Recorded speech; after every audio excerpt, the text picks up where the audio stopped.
नमस्कार दोस्तों, कैसे हो आप लोग। मैं मोहित कपूर जग्गू का संस्थान जयपुर से आपका स्वागत करता हूं। और दोस्तों, आज हम साइंस सीरीज़ के वीडियो के लिए आपके सामने आए हैं। और जो आपके साइंस सीरीज़ के जो भी वीडियोज़ हैं वो हम आपके सामने आज लेकर आए हैं। और पर्टिकुलर जो इसमें जो टॉपिक रखा गया है वो रखा गया आपका अंतःस्रावी तंत्र। अंतःस्रावी तंत्र मैं आपको पहले भी थ्योरी में पढ़ा चुका हूँ। अगर आपने उसको नहीं देखा है तो पहले जाके आप वो लेक्चर देख सकते हैं। दोस्तों, अंतःस्रावी तंत्र की बात करेंगे कि अंतःस्रावी तंत्र होता क्या है। तो मैंने बताया था आपको कि हमारा जो बॉडी का कंट्रोल एंड कोऑर्डिनेशन होता है वो अंतःस्रावी तंत्र के माध्यम से किया जाता है। तो इसलिए कुछ टॉपिक पढ़ाने के बाद उससे रिलेटेड कुछ इंपॉर्टेंट क्वेश्चन आज मैं करवा रहा हूँ, तो कृपया इन्हें एक बार देखें। देखो दोस्तों, पहला क्वेश्चन देखिए आप। थोड़ा बड़ा कर देता हूँ इसको मैं, आपको दिक्कत नहीं आए। तो देखो, पहला क्वेश्चन जब हम देखते हैं तो पहला क्वेश्चन में कह रहा है कि पिट्यूटरी ग्रंथि कहाँ पर स्थित होती है। तो आपको पता है जो हमारी जो पिट्यूटरी ग्रंथि होती है इसे हम पीयूष ग्रंथि के नाम से भी जानते हैं। और इससे निकलने वाला जो हार्मोन होता है वो आपका कौन सा होता है, पिट्यूट्राइन। जो इससे निकलने वाला हार्मोन कौन सा होता है, पिट्यूट्राइन होता है। और पिट्यूट्राइन कई प्रकार के हार्मोन्स को निकालता है, उसकी चर्चा मैंने वीडियो में की थी। प्रॉब्लम हो तो आप पूछ सकते हैं। तो देखो, पिट्यूटरी ग्रंथि कहाँ होती है, हमारे मस्तिष्क में होती है, हमारे ब्रेन में होती है। पिनियल ग्रंथि भी ब्रेन में होती है। थैलमस और हाइपोथैलमस भी कहाँ होती है, ब्रेन में होती है। इसलिए इसका सबसे राइट आंसर कौन सा आपका हो गया, ए, हमारा मस्तिष्क। तो पीयूष ग्रंथि कहाँ स्थित होती है, मस्तिष्क में। पहले ही बताया था मैंने, इसका जो वजन होता है वो मात्र 0.6 ग्राम होता है। तो शरीर की सबसे हल्की और सबसे छोटी जो ग्रंथि होती है वो कौन सी होती है, आपकी पीयूष ग्रंथि होती है। अगले क्वेश्चन पे चलते हैं दोस्तों। दूसरा क्वेश्चन देखेंगे कि गाय और भैंस के थनों से दूध उतारने के लिए किस हार्मोन की सुई को लगाया जाता है। तो आपको अच्छी तरह पता है, मैंने बताया भी था। इसका आंसर कौन सा हो गया, बी, ऑक्सीटोसिन। कौन सा हो गया, ऑक्सीटोसिन। जो दुग्ध ग्रंथियां और स्तन ग्रंथियों को प्रभावित करने वाला जो हार्मोन माना जाता है वो ऑक्सीटोसिन माना जाता है। जो लैक्टोजेनिक का क्या माना जाता है, एक प्रकार है। ऑक्सीटोसिन है। ऑक्सीटोसिन किसका प्रकार माना जाता है, लैक्टोजेनिक का एक प्रकार माना जाता है। और ये हमारे मस्तिष्क की जो पीयूष ग्रंथि होती है, पिट्यूटरी ग्लैंड होती है, वो कंट्रोल करती है। और जो दुधारू पशु होते हैं उन दुधारू पशु में इस प्रकार से दूध ज़्यादा मात्रा में प्राप्त हो, इसलिए ऑक्सीटोसिन के इंजेक्शन लगाए जाते हैं, जिन्हें वर्तमान में WHO द्वारा कृत्रिम रूप से लगाने पर प्रतिबंधित कर दिया गया है। तो इसका सही आंसर कौन सा है, ऑक्सीटोसिन। आइए आगे चलते हैं तीसरा क्वेश्चन पे।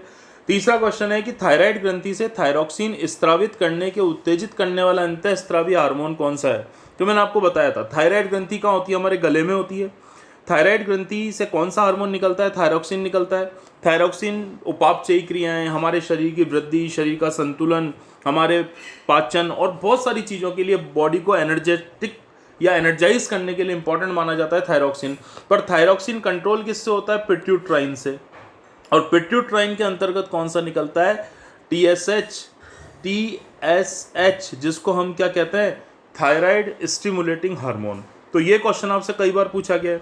कई बार डॉक्टर थायरोक्सिन की जांच करता है तो डायरेक्ट थायरोक्सिन की जांच ना करके सबसे पहले किसकी जांच करता है, TSH। तो TSH पीयूष ग्रंथि ही निकालती है, जो पिट्यूट्राइन के अंतर्गत माना जाता है, जिसको बोलते हैं थायराइड स्टिमुलेटिंग हार्मोन। आगे चलते हैं। अगला क्वेश्चन आपका है, वृद्धि हार्मोन कहाँ से स्रावित होता है। तो आपको फिर पता है, मैंने आपको पीयूष ग्रंथि बताई थी। तो पिट्यूट्राइन से एक हार्मोन निकलता है, इस हार्मोन को कहते हैं STH, सोमेटोट्रोपिक हार्मोन। और हमारे शरीर की वृद्धि के लिए आवश्यक होता है, परंतु इसकी वृद्धि सामान्य होनी चाहिए।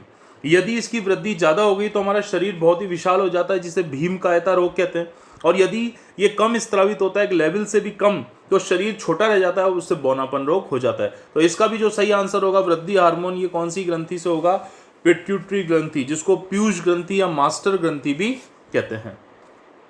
अगले क्वेश्चन पे चलेंगे दोस्तों। क्वेश्चन नंबर 5, ऑक्सीटोसिन हार्मोन स्त्रावित करने वाली ग्रंथि कौन सी है। तो ये मैं पहले भी बता चुका हूँ, अभी ये जस्ट आपके क्वेश्चन आया था, उसका चेंज रूप है। ऑक्सीटोसिन कहाँ से निकलता है, पीयूष ग्रंथि से निकलता है। तो पीयूष ग्रंथि मेनली से क्या करती है, स्त्रावित करती है, दुग्ध और जनन ग्रंथियों के लिए आवश्यक माना जाता है। क्वेश्चन नंबर 6 पे चलेंगे। आयोडीन की कमी से होने वाला गलगंड, गॉइटर या घेंगा, एक और नाम है इसका घेंगा है, में किस ग्रंथि की अपवृद्धि हो जाती है। तो सीधी सी बात है, थायरोक्सिन, आयोडीन की कमी, थायरोक्सिन किससे रिलेटेड है, थायराइड। तो इसका सही आंसर कौन सा है, थायराइड ग्रंथि। ये गला फूल जाता है और यहाँ पर ये गर्दन समाप्त हो जाती है, इसलिए ये थायराइड ग्रंथि इंपॉर्टेंट मानी जाती है। क्वेश्चन नंबर 7 पे देखते हैं। क्वेश्चन नंबर 7 देखेंगे हम कि निम्नलिखित में से किसे अंतःस्रावी तंत्र का पेस मेकर कहते हैं। अब मैंने आपको जब हृदय पढ़ाया था तो बताया था पेस मेकर हमारे हार्ट बीट को कंट्रोल करने का काम करता है और बॉडी के साथ सिंक्रोनाइज करता है, यानी समन्वय करता है। ऐसे ही पेस मेकर का मतलब है पूरा अंतःस्रावी तंत्र के सभी ग्रंथियों के कार्य को जोड़ने का एक जनरल काम कौन करता है। तो ये कौन सी ग्रंथि करती है? थायराइड ग्रंथि। और थायराइड ग्रंथि से निकलने वाला हार्मोन कौन सा है? थायरोक्सिन। तो यहां पीयूष नहीं करना है, पीयूष ग्रंथि कर देंगे तो गलत हो जाएगा। यहां आपको क्या आंसर करना है? थायरोक्सिन हार्मोन पेस मेकर का काम करता है। ठीक है, आगे चलेंगे क्वेश्चन नंबर 8 की ओर। निम्नलिखित हार्मोन में से किसमें आयोडीन होता है? भाई निम्न में से कौन सा ऐसा हार्मोन है जिसमें आयोडीन पाया जाता है? तो आपको पता है कि जो आयोडीन है वो किसकी वृद्धि के लिए, किसके बनने के लिए? थायरोक्सिन के लिए आवश्यक है। थायरोक्सिन कहाँ से निकलता है? थायराइड से निकलता है। और थायरोक्सिन की कमी होने पर आयोडीन की भी कमी हो जाएगी। इसलिए इसका जो सही आंसर है कौन सा होगा? थायरोक्सिन। बहुत ही इजी क्वेश्चन है और लगभग इसी लेवल के आपके परीक्षाओं में जनरल क्वेश्चन पूछे जाते हैं। मादा जनन हार्मोन कौन सा माना जाता है? तो देखो एस्ट्रोजन और प्रोजेस्टेरोन ये तो मुख्य मादा जनन हार्मोन है दोनों के दोनों। एस्ट्रोजन प्रोजेस्टेरोन जो शरीर की आकृति होती है महिलाओं में और शारीरिक अंग होते हैं उनके विकास के लिए आवश्यक माना जाता है। एस्ट्रोजन जो होता है वो जनन क्षमता और द्वितीयक लैंगिक गुणों के लिए आवश्यक माना जाता है। फिर देखो यहाँ पर तीसरा हार्मोन का आपको नाम लिखा हुआ है रिलैक्सिन। ये प्रसव काल के दौरान महिलाओं में से स्रावित होने वाला प्रमुख हार्मोन है। तो ABC तीनों के तीनों हार्मोन मादा जनन हार्मोन माने जाते हैं। तो इसका आंसर कौन सा होगा आपका? उपयुक्त सभी। लास्ट क्वेश्चन को देखते हैं, 10वें क्वेश्चन को। नर लैंगिक हार्मोन कौन सा? अब आपको पता है नर लैंगिक हार्मोन एक ही होता है, क्योंकि पुरुषों में जो जनन ग्रंथि होती है वो कौन सी होती है? टेस्ट को हम क्या बोलते हैं? वृषण। इसलिए इसको हम क्या बोलते हैं? टेस्टोस्टेरोन। टेस्टोस्टेरोन का एक और नाम है, मैं लिख देता हूं। टेस्टोस्टेरोन को एंड्रोजन के नाम से भी जाना जाता है। जो टेस्टोस्टेरोन हार्मोन है, कभी कभी नाम टेस्टोस्टेरोन नहीं आता है, एंड्रोजन आता है, तो कंफ्यूज नहीं होना है। जो पुरुषों में जनन हार्मोन होता है टेस्टोस्टेरोन, ठीक है, उसी का दूसरा नाम कौन सा होता है? एंड्रोजन होता है। तो दोस्तों ये क्वेश्चन मैंने आपको दिए, बीच बीच में हम लगातार ऐसे क्वेश्चन लाते हैं ताकि आपको प्रैक्टिस भी होती रहे और इंपॉर्टेंट चीजें आपको पता चलती रहे। साइंस के एक नए लेक्चर के साथ फिर हम मिलेंगे, तब तक के लिए बहुत बहुत धन्यवाद। चैनल को लाइक, शेयर और सब्सक्राइब करें।